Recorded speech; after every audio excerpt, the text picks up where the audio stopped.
Amidst of familiar faces, warm pleasantries and mutual respect were in order. Another gathering in the spirit of a season, but the underlying reason is perhaps even greater with the array of captains of industry under a roof here. These are part of the holders of the economy and big-time employers of labor. And so, beyond the feast, the guests saw the new signs to believe in the genuineness of this man's intention to rebuild the nation's economy. We know the journey is not going to be smooth initially, but given the way you're handling it, we know we'll get to the promised land. We love your courage. We love your boldness. We admire your decisiveness. And these are very critical in transforming a business as in transforming a country. What you've done is to show statesmanship. You are thinking of Nigeria, not of Nigeria of today, but Nigeria also of the future. Now we have an administration and a presidency that is interested in the opinion of the people that they are there to govern. But I think what you have done in context of driving reforms, necessary reforms, allowing us to have access to forex and to operate. We believe in the rightness of the... His foot soldiers too also reported on recent policies to further ensure a more conducive business climate. We are on our way to a plan-based governance led by Mr. President with initiatives designed to quickly and urgently support manufacturing, support agriculture, support mining, support creative arts and economy, blue economy, all those areas where, given the right attention that they are getting now, can absorb hundreds of billions of dollars of investment and support our quest for double-digit growth. Thank you. But for the captain of the team himself, it is hope unending, imbued with confidence, assuring that Nigeria is already descending the challenging hills of the economy, occasioned by policies for better prosperity. Nigeria is a self-believer and can always deliver on its own. Whatever, they call us in the past, we know our first name and our last name. Our first name is Spirit, our last name is Kandu. Banking on the can-do spirit of Nigerians, the president equally expresses belief in the partnership with the private sector to take Nigeria higher. It's very, very inspiring to move on, cut the cost, twist the bends, summon courage, and behave rightly. Save the money, but push the economy. We will be there. There are some countries that have failed, they have succeeded. But in your time, in our time, in my time, all of us must work together to succeed. Thank you very much. And from the indications emanating from here, this is just the beginning of gathering of this nature to find the right and enduring direction for Nigeria's economic prosperity. From the State House, Musbao and Wahab, NTA News. Still, President Bola Tinubu has called on Global Alliance for Vaccine Initiatives, Gavi, to collaborate with potential Nigerian vaccine manufacturers to ensure equitable access to life-saving vaccines for children and adults. The president said this at a meeting with a delegation of Gavi led by its Chief Executive Officer, CEO, Dr. Sanya Nishtar, at the State House. President Tinubu said partnership on local vaccine production has become necessary owing to the challenges faced by developing countries, especially during the COVID-19 pandemic and other infectious disease breakouts. He assured Gavi CEO of Nigeria's commitment to fulfilling its outstanding counterpart contributions for routine vaccines for the year 2023. The President directed the Coordinating Minister of Health and Social Welfare, Professor Muhammad Ali Pate, to work with Coordinating Minister of the Economy and Minister of Finance to ensure the release of necessary funds for vaccine procurement. The President stated that his administration is focused on ensuring that no child is left behind when it comes to vaccination against preventable childhood diseases. In her remarks, the new Gavi CEO congratulated the Nigerian government on its health sector initiatives, including increasing budgetary allocations to health sector and commitment to providing HPV vaccines for adolescent girls, among others. She expressed readiness to collaborate with Nigeria to leverage policy instruments and technical expertise to advance health outcomes.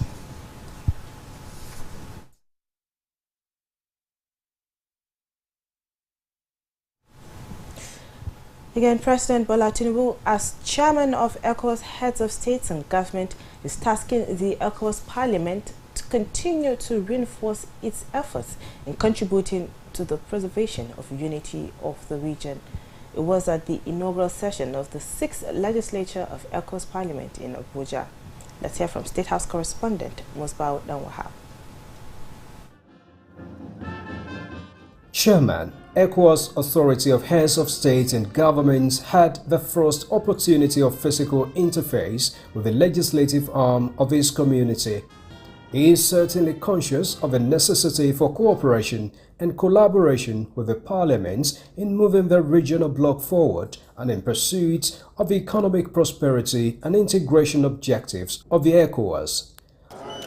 As he continues his assignment as the chairman of the community, the new members of the 6th legislature of the ECOWAS Parliament come in handy and ready for the current realities in West Africa. While the region is still grappling with its share of insecurity, climate change, among other challenges, President Tinubu says the consideration of 3 member states to vacate their membership as another existential challenge for the bloc. At this critical junction, regional solidarity is imperative to strengthening our resiliency and effectiveness as a bloc, particularly against forces that aim to divide us. We must not allow this. We cannot afford to remain passive and ordinary spectators while our community faces the threat of disintegration. We stand united against such forces and are committed to ensuring that our unity remains unshaken. With various global, continental and sub-regional agenda for sustainable development, the ECOWAS chairman says only an enduring stability can drive growth for the sub-region, which he said must be championed by member states. We must ensure that cooperation among us is strengthened with a view to building a sense of common destiny and purpose. No one can do this for us. We are the one to do it. Please take that seriously. In your legislative considerations and in your various interactions, it is very imperative that you take seriously that we have to build the economic prosperity of our region by ourselves. It is therefore imperative that the Parliament continues to work in synergy with the ECOWAS Commission and other institutions that serve as the executive and judicial arms of our organization. Indeed, collaboration between the Commission, Court, and Parliament is essential to ensure the smooth implementation of policies and programs that benefit our citizens. Nigeria promised continued support to the cause of the parliament and the community as a whole. In Abuja, Musbao Danwahab, NTA News. Meanwhile, the inauguration of the 6th ECOWAS Parliament opens a new chapter in the regional legislature with member integration. ECOWAS Parliament correspondent Muhammad Rabiu Ali reports that by the tradition of the new session, a new speaker would have emerged, but due to some reasons, it has to wait for some unspecified time.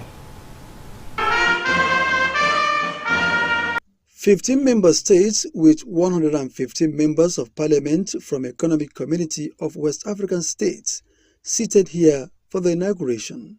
35 out of these number are from Nigeria. President of the ECOWAS Commission, Omar Aliyu Toure, stressed the need for regional integration, addressing security challenges and other identified inadequacies for the sub-region to remain united. The disintegration will not only disturb the freedom of movement and establishment of people, it will also aggravate insecurity of the region. More specifically, it will affect security cooperation in terms of sharing intelligence and participation in regional counter-terrorism. Our task is to build upon the foundation laid by our predecessors and to forge a path towards a more inclusive, equitable, and prosperous future. Members of the parliament were sworn in by the president and chairman of ECOWAS, Bola Ahmed Tinubu. I will proceed to Togo to have a conversation with the authorities there with a view to encouraging them to have their delegation inaugurated as soon as possible so that we can have a speaker to run this institution.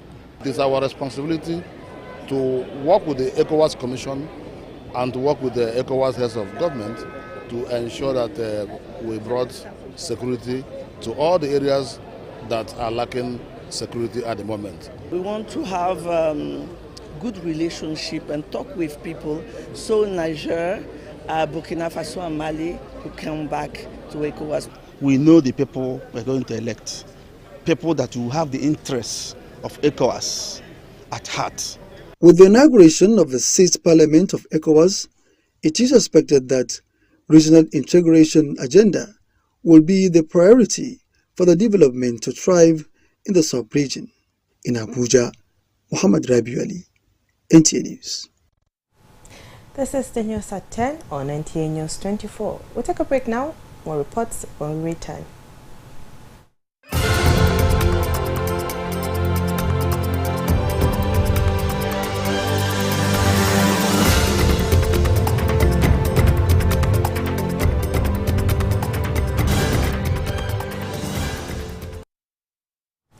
Welcome back.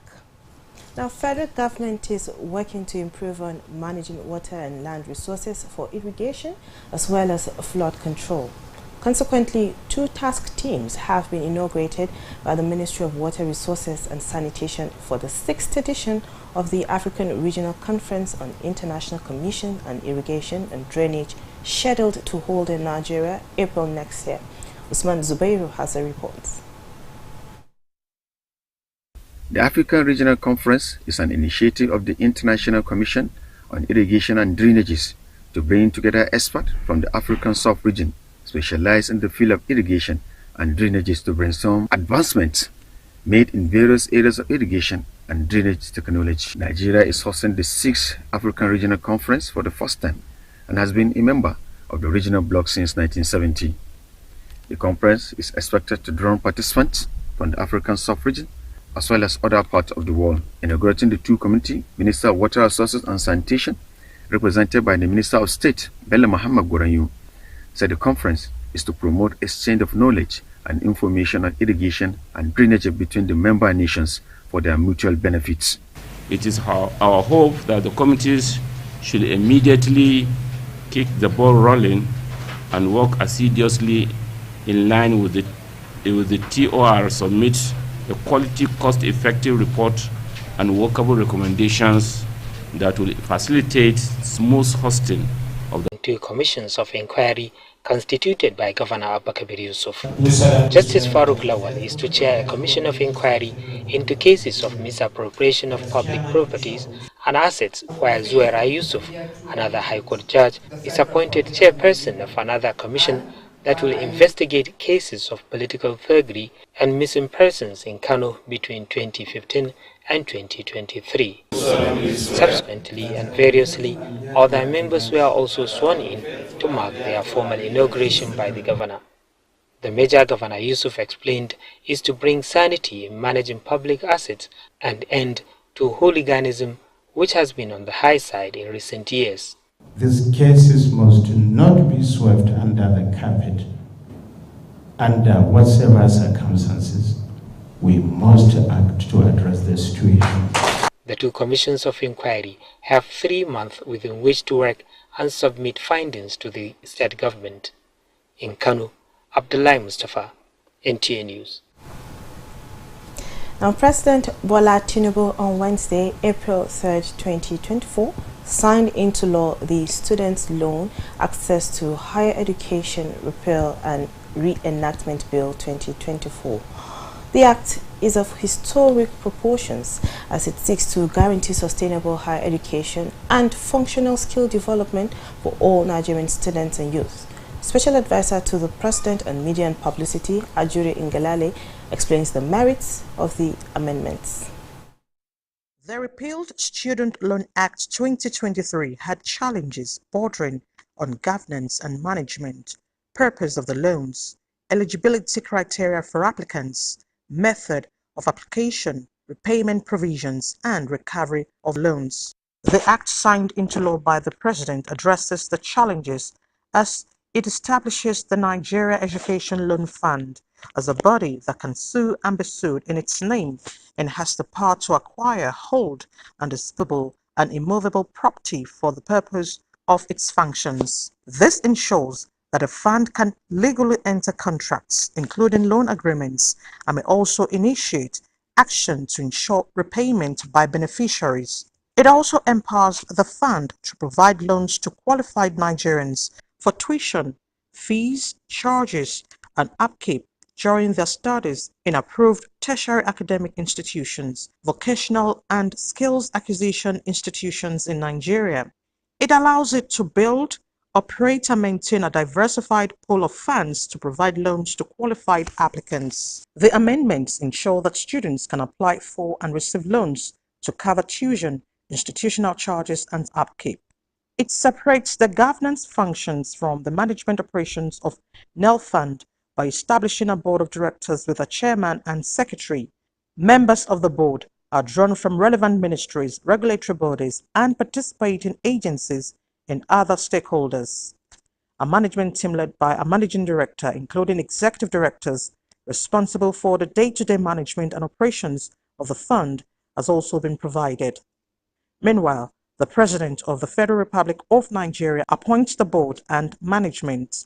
The amendment properly defines the resource structure of the fund, among other things, establishing the General Reserve Fund, into which shall be paid 1% of all taxes, levies and duties collected by the Federal Inland Revenue Service and accruing to the benefit of the federal government, from which the fund shall pay amounts payable as loans to qualified applicants for tuition, fees, charges and upkeep, as well as funds operational expenses and such expenditures necessary to attaining the fund's objectives and functions.